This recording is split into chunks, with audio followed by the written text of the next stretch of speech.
Хәерле кич. Сезгә кайнар сәламнәр Мәккә шәһәреннән. Бүгенге вакытта инде хаҗ гамәле ахырына якынлаша. Гомумән Татарстаннан 1700 кеше быел хаҗ кылды. Аеруча авыр шартларда, монда Мәккәдә кайбер көннәрне 44 градуска кадәр кызу, хәтта менә хәзер кич белән дә монда 36 градус исселек. Аңлыйсыздыр инде шушындый авыр шартларда олы яшьтәге кешеләргә хаҗ кылу бик авыр гамәл. Әйтергә кирәк, 70% кеше хаҗиларның 1700 кешенең улы яшьтәге кешеләр. Гомумән аларга бик авыр туры килә. Шуның өчен быел 12 табиб катнаша хаҗ кылу гамәлендә. Алар өчен махсус ачылган монда медпункт.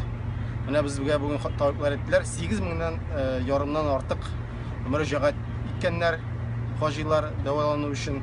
Гомумән шушы врачларның монда эшләве ул зур нәтиҗә биргән. Оператив рәвештә кешеләргә дәвалану күрсәтелә.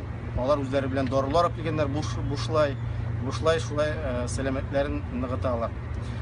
Хәзерге вакытта инде күпчелек хаҗилар Мәккә шәһәрендә отельләрендә утыралар.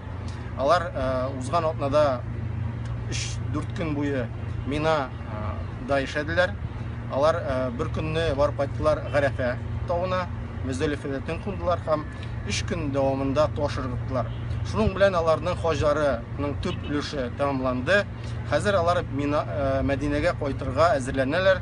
Шуның белән күпчелек хаҗиларның хаҗ гамәлләре тәмамланачак. Мәдинәдә алар төрле сулар белән, кемдер автобус белән Дубайга кадәр, кемдер самолет белән Дубай һәм Казан аркылы кайтырга җыеналар. Гомумән бөтен хаҗ уңайлы үтте.